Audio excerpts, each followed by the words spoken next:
Bienvenidos a la séptima sesión del curso de Sistemas Embebidos. Hoy vamos a dar un paso muy interesante.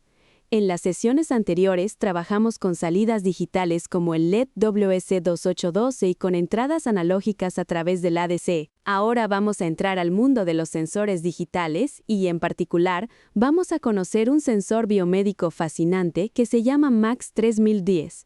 Este sensor es capaz de medir el ritmo cardíaco y la saturación de oxígeno, lo cual nos abre la puerta a aplicaciones de salud, deporte y bienestar. La práctica que vamos a ejecutar hoy en vivo es la del capítulo 6 del tutorial de Freenov, así que conviene tener a la mano su kit y el documento PDF abierto.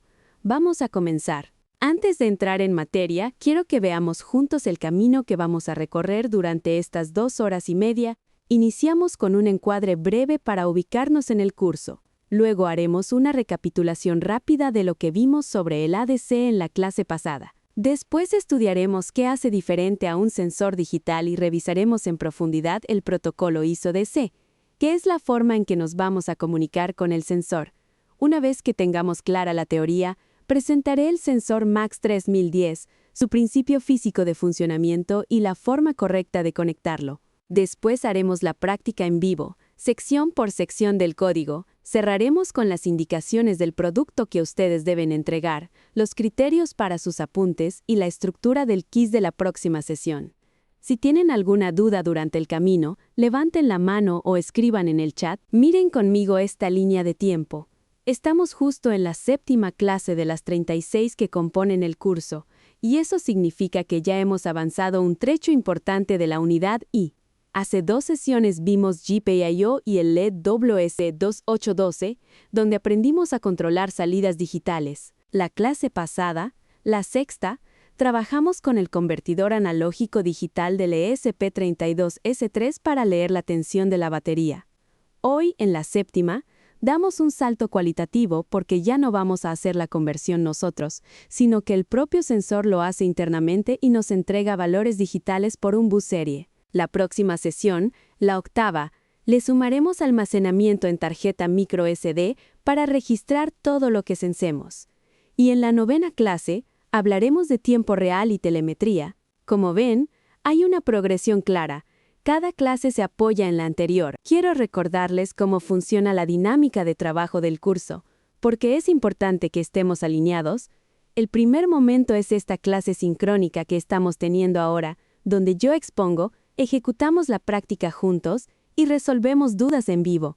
El segundo momento ocurre fuera de clase y depende de ustedes. Cada quien elabora sus apuntes de la sesión, que son su actividad de refuerzo individual.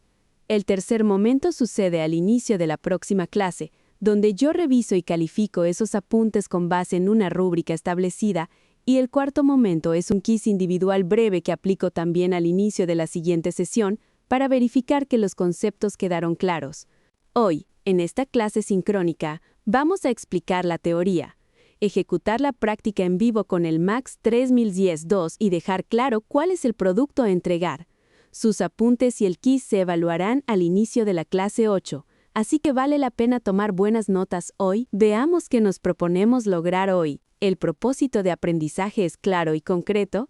Queremos que ustedes sean capaces de interpretar los datos de un sensor digital I0CE, en este caso el MAX 3010, para obtener 2 cosas concretas: el ritmo cardíaco, conocido como BPM o latidos por minuto, y la saturación de oxígeno en sangre, que abreviamos como SpO2. En términos de los saberes conceptuales, ustedes deben quedarse con las características de los sensores digitales, el protocolo ISO-DC y los rangos de medición específicos del MAX 3010.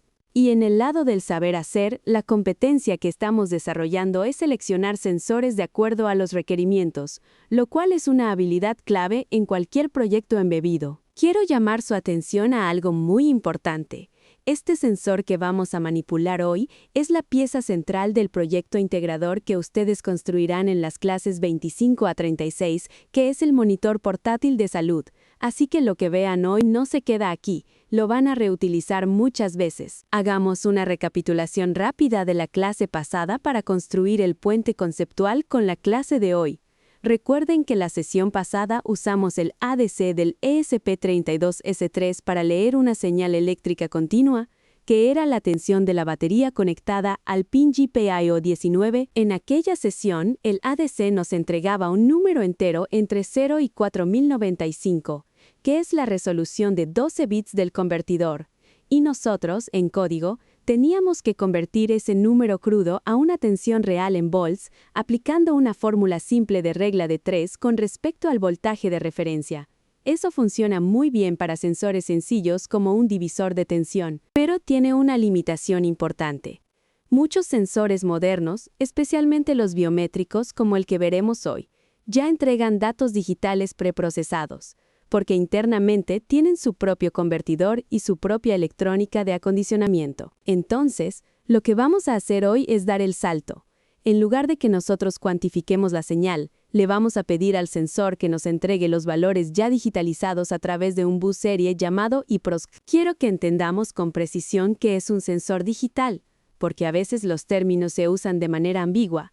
Un sensor digital es aquel que realiza internamente la conversión analógico-digital y entrega el resultado como un dato binario codificado a través de una interfaz de comunicación serial. Esta interfaz puede ser I/C, SPIA, UART, o uno por uno como en algunos sensores de temperatura. Observen la tabla que tienen en pantalla porque las diferencias son muy importantes.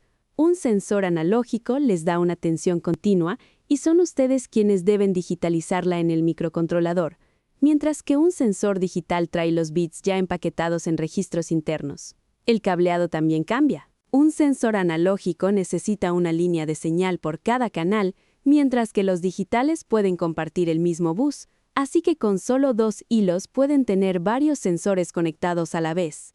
La inmunidad al ruido también es mucho mayor y la calibración suele venir de fábrica. Para que se queden con la idea principal, si su aplicación necesita varios sensores en el mismo microcontrolador, los digitales escalan mucho mejor que los analógicos. Vamos a profundizar ahora en el protocolo ISO-DER-C, que es la columna vertebral de la clase de hoy. Sus iniciales significan Integrated Circuit y fue desarrollado por Philips, hoy NXP, en la década de 1980. Es un bus serie síncrono y half duplex, lo cual significa que la transmisión va en un sentido a la vez y siempre acompañada de una señal de reloj. Utiliza solo 2 líneas físicas, lo cual es muy elegante. La primera línea se llama SDA, de Serial Data, y por ella viajan los datos. La segunda línea es SCL, de Serial Clock, y por ella viaja el pulso de reloj que sincroniza todo. La topología es maestro-esclavo, lo que significa que un dispositivo, normalmente el microcontrolador, manda y los demás responden cuando se les llama. El direccionamiento es de 7 bits, lo que permite tener hasta 112 dispositivos útiles en el mismo bus. Las velocidades típicas son 100 kHz para el modo estándar, 400 kHz para el modo rápido y 1 MHz para el modo rápido plus, y un detalle eléctrico importante, las 2 líneas requieren resistencias de pull-up externas porque la lógica es de drenaje abierto. En el diagrama de la derecha pueden ver cómo nuestro ESP32S3 actuaría como maestro y tendría conectados a varios esclavos en paralelo, incluido el MAX 3010. Vamos a leer juntos la anatomía de una transacción IME-OC, porque entender esto les va a ahorrar muchísimas horas de depuración en el futuro. En el diagrama de la pantalla recorreremos la trama de izquierda a derecha. Todo comienza con una condición de start, marcada con la letra S. El maestro genera esta condición tomando control del bus. Inmediatamente después vienen los 7 bits de la dirección del esclavo que se quiere contactar. En nuestro caso, el MAX 3010 responde a la dirección hexadecimal 57, que es su dirección de fábrica. El octavo bit se llama R/W e indica si vamos a leer o a escribir. Si vale 0, vamos a escribir en el esclavo, y si vale 1, vamos a leer de él.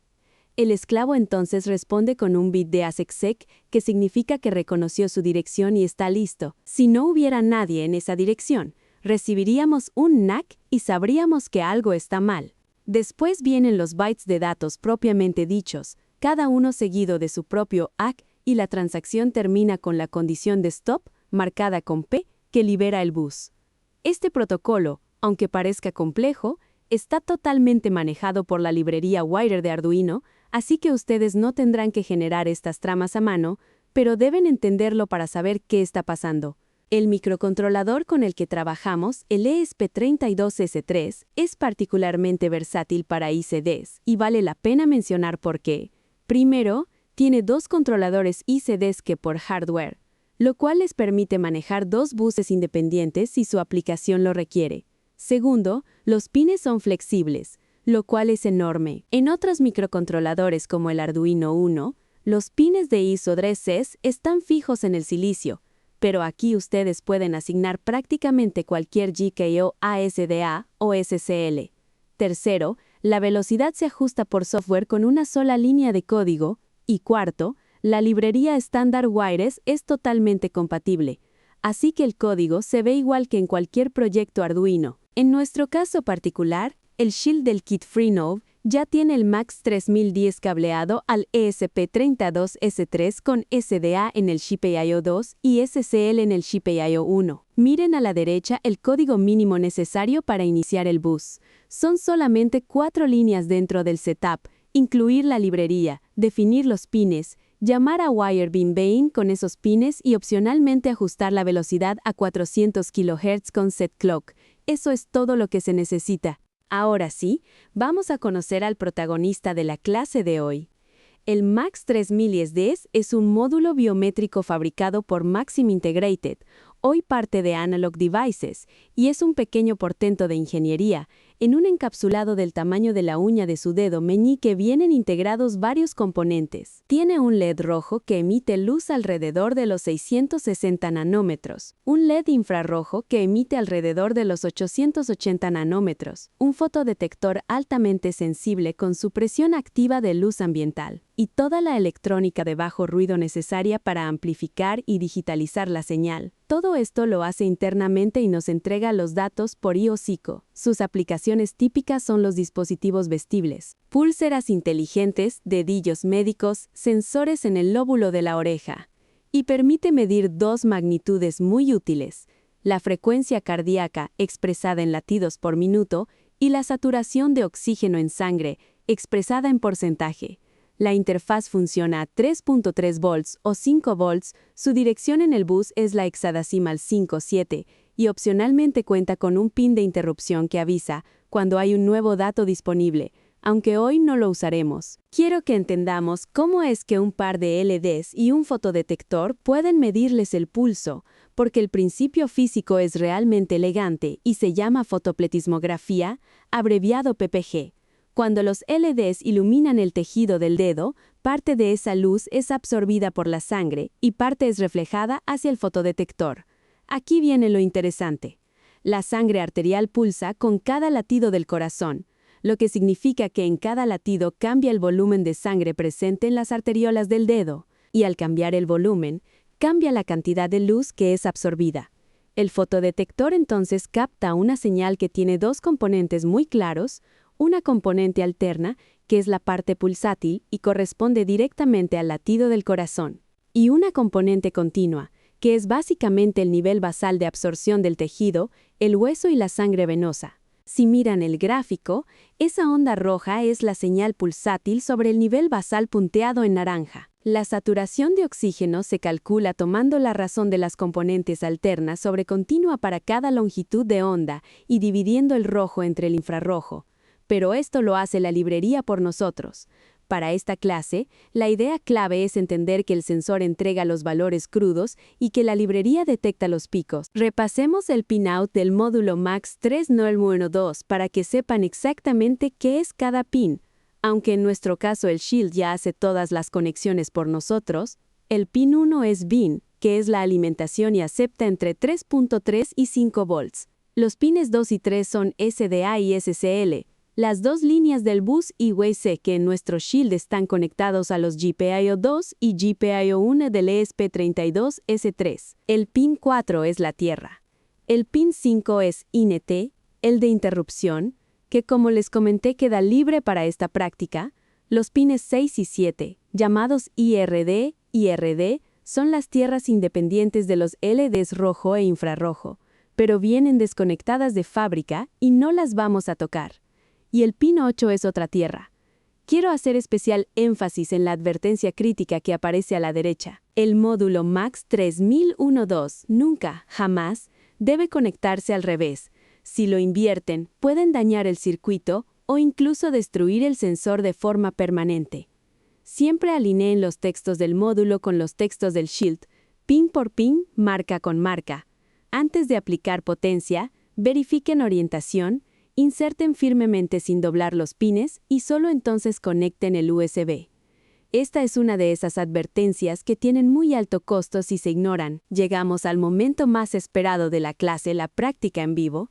Nuestro objetivo es leer los datos del MAX 3010, procesarlos y enviarlos al monitor serial, observando los valores de la señal infrarroja cruda, el BPM instantáneo y el BPM promediado mientras colocamos el dedo sobre el sensor. El flujo de trabajo tiene 5 pasos que ven en el diagrama. Primero, instalar la librería SparkFun que viene con el kit. Segundo, abrir el sketch que se llama Sketch 06 Heart Rate. Tercero, subirlo al ESP32S3 con el botón Upload. Cuarto, abrir el monitor serial a 115.200 baudios. Y quinto, colocar el dedo sobre el sensor con presión suave. El resultado esperado es que el monitor serial empiece a imprimir lecturas como esta que ven aquí, con el valor IR, el BPM instantáneo y el BPM promedio. Cuando no hay dedo, aparece la leyenda No Finger, que indica que el sensor no detecta tejido. Tomen un minuto para preparar su kit, abrir el Arduino IDE y avisarme en el chat cuando estén listos para avanzar. Empecemos por la instalación de la librería, que es el primer requisito antes de poder compilar el sketch. La librería que vamos a usar se llama SparkFun MAX 3LU E10X Pulse and Proximity Sensor Library y viene incluida en el paquete que Freno proporciona con el kit. Los pasos son los siguientes. Primero, abren su Arduino IDE. Segundo, van al menú Sketch, después Include Library, y dentro de esa lista eligen Add Zip Library. Tercero, en el cuadro de diálogo, navegan hasta la carpeta del kit y dentro del subdirectorio Libraries, seleccionan el archivo que comienza con SparkFun MAX 3010X y termina en .zip. Cuarto, pulsan Open y verifican que la consola del IDE les muestre el mensaje de éxito. Si por alguna razón ven errores de compilación, hagan lo siguiente. Reinicien el IDE después de añadir la librería, confirmen que la tarjeta seleccionada en el menú Tools es ESP32S3 Dev Module y revisen que la velocidad del puerto serial esté en 115.200. Un tip pedagógico antes de avanzar: el driver internamente se llama MAX 3010 Nilco, no MAX 3010, aunque nuestro sensor sea el MAX 3010. Esto es porque son de la misma familia y son compatibles a nivel de software. No se asusten si ven ese nombre en el código. Vamos a leer juntos el sketch sección por sección para que ustedes comprendan cada línea, no solo la copien. Esta primera parte son las declaraciones globales del programa. En las primeras 3 líneas incluimos las librerías necesarias, la librería Wire de Arduino para el bus IPRES Quadre C, el archivo cabecera max3010.h para manejar el sensor y heartrate.h, que es la rutina de detección de picos de latido. Después definimos 2 macros con los pines del bus, IAICSA en el GPIO 2 y IAICSL en el GPIO 1, exactamente como vimos en el diagrama del Shield. La siguiente línea declara un objeto llamado Particle Sensor de tipo MAX 3010 Kinko, que va a ser la representación en software de nuestro sensor físico. Todas las operaciones que queramos hacer sobre el sensor las llamaremos a través de este objeto. Las últimas 6 líneas son variables de estado que necesita el algoritmo. Rate Size define el tamaño del buffer circular en 4 muestras. El arreglo Rates almacena los últimos 4 BPM medidos. Rate Spot es el índice actual dentro del buffer. Last Bit guarda el instante de tiempo del último latido detectado. Y las 2 últimas variables almacenan el BPM instantáneo y el promedio. Más adelante veremos por qué necesitamos un buffer circular. Pasemos a la función Setup, que es donde se inicializa todo. La primera línea arranca la comunicación serial a 115.200 baudios, que es la velocidad estándar que vamos a usar en todo el curso. La segunda línea imprime un mensaje de bienvenida para confirmar que el ESP32S3 está vivo.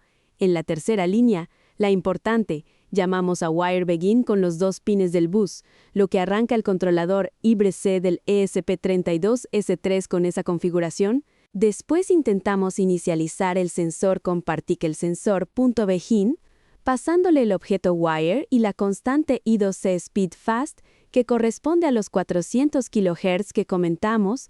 Si por alguna razón el sensor no responde, por ejemplo porque está mal conectado o sin alimentación, esta función devuelve false, imprimimos un mensaje de error y entramos en un bucle infinito para detener el programa. Esto es muy útil para depurar, porque les dice claramente que hay un problema de cableado.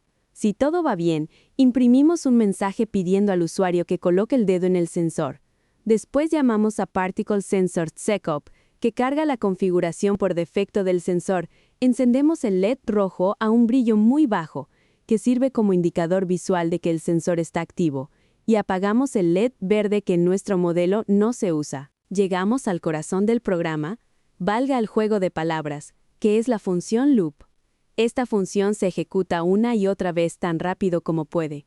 En cada iteración, lo primero que hacemos es leer el valor crudo del canal infrarrojo del sensor con ParticleSensor.BEC y lo guardamos en la variable IRValue.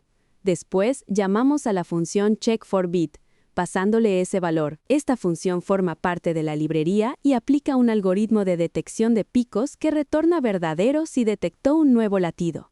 Si efectivamente hubo un latido, calculamos el delta de tiempo entre este latido y el anterior usando la función millis y actualizamos last_beat con el nuevo instante. Con ese delta calculamos los latidos por minuto. Después validamos que el BPM esté dentro de un rango razonable, entre 20 y 255, lo cual descarta valores absurdos producto del ruido. Si el valor es válido, lo guardamos en el buffer circular usando el truco del módulo para que el índice gire entre 0 y 3 y calculamos el promedio sumando todos los elementos del buffer y dividiendo entre el tamaño. Finalmente, imprimimos por serial el valor crudo IR, el BPM instantáneo y el BPM promedio. Si el valor IR es muy bajo, menor a 50.000, asumimos que no hay dedo y agregamos la leyenda no finger. Quiero detenerme un momento en la fórmula del BPM, porque es muy sencilla pero importante de entender. Cada vez que la función check4bit detecta un nuevo pico, lo primero que hacemos es calcular el delta de tiempo, que es simplemente el instante actual menos el instante del latido anterior, medido en milisegundos. Si, por ejemplo, entre 2 latidos pasaron 800 milisegundos, sabemos que ese es el periodo de un latido completo. Para convertirlo a latidos por minuto, hacemos una regla de 3. Si en 800 milisegundos hubo un latido, en 60.000 milisegundos, que es un minuto, habrá tantos latidos como 60.000 dividido entre 800, lo que nos da 75. Por eso la fórmula que aparece en el código es BPM igual a 60 dividido entre delta sobre 1000. La validación que hacemos a continuación es muy importante. Solo aceptamos el valor si está entre 20 y 255. ¿Por qué? Porque cualquier valor por debajo de 20 es bradicardia extrema y probablemente sea un falso negativo, y cualquier valor por arriba de 255 es físicamente imposible y probablemente sea ruido en la señal.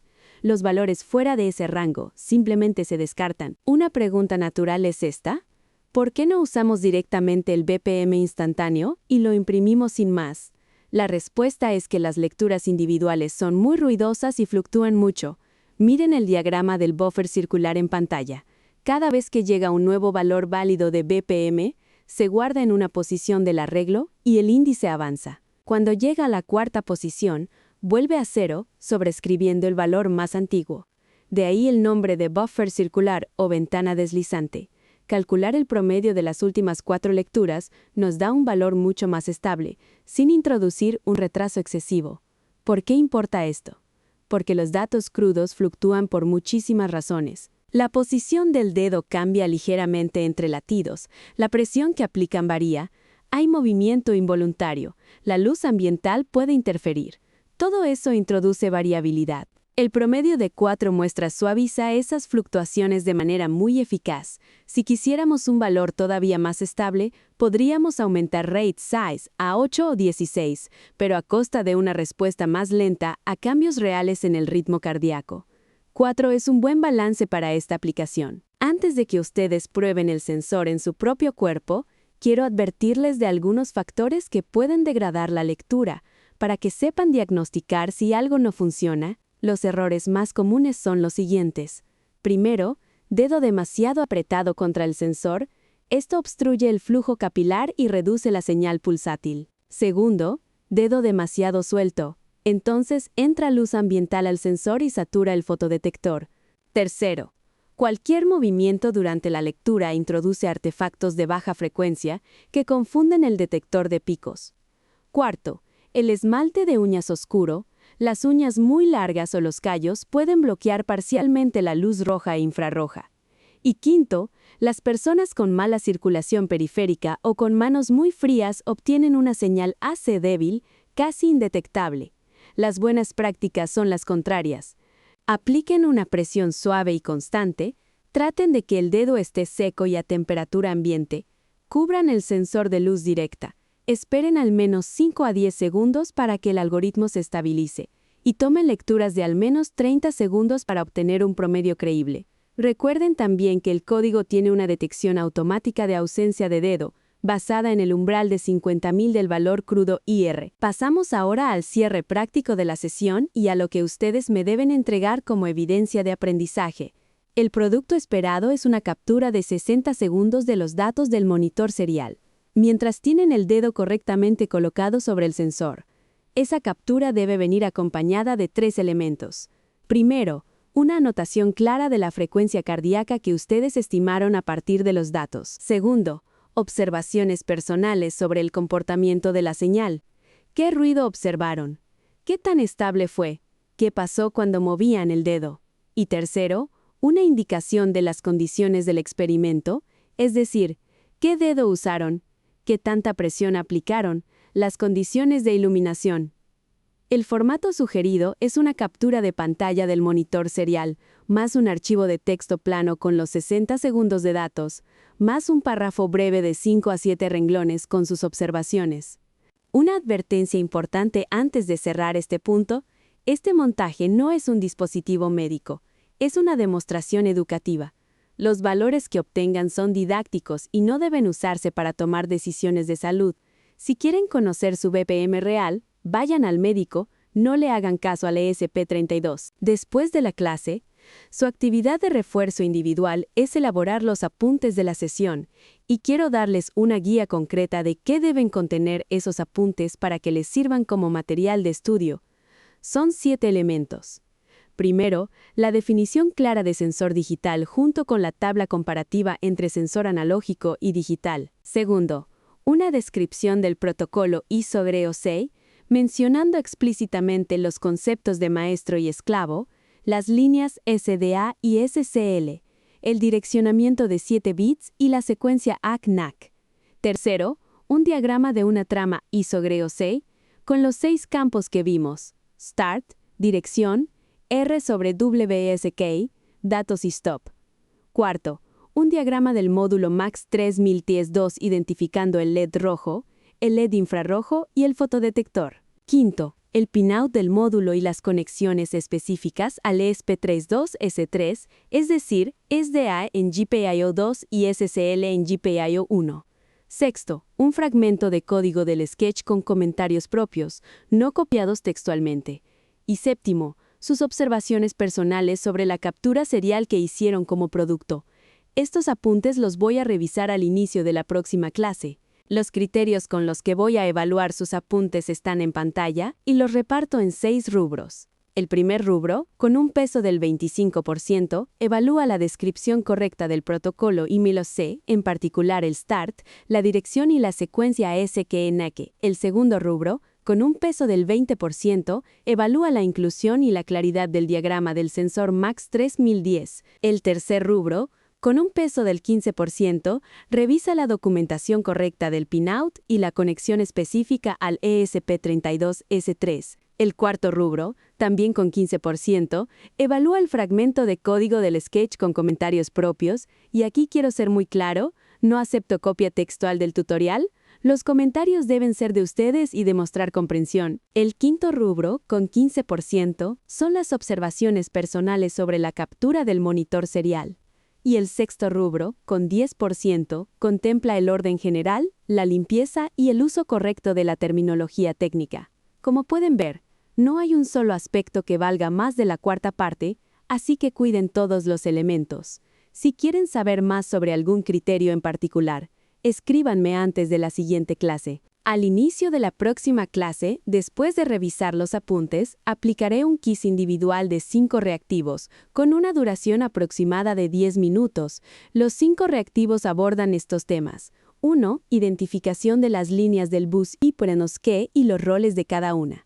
2. Cálculo o interpretación de una trama Hipernosque dada. 3. Principio de la fotopletismografía y el rol específico de los LEDs rojo e infrarrojo. 4. Advertencia crítica sobre la conexión del módulo MAX 3010. Y 5. Lectura e interpretación de una salida típica del monitor serial, incluyendo el caso de la leyenda Nofinger. Para prepararse mejor, hagan lo siguiente. Repasen muy bien la estructura de la trama Equador-C y el direccionamiento de 7 bits. Esa es la parte más conceptual del quiz. Revisen el código del sketch línea por línea hasta que puedan explicar cada parte con sus propias palabras. Y por último, su producto del monitor serial les va a servir como insumo de revisión, porque van a tener una salida real para comparar con lo que se les pregunte.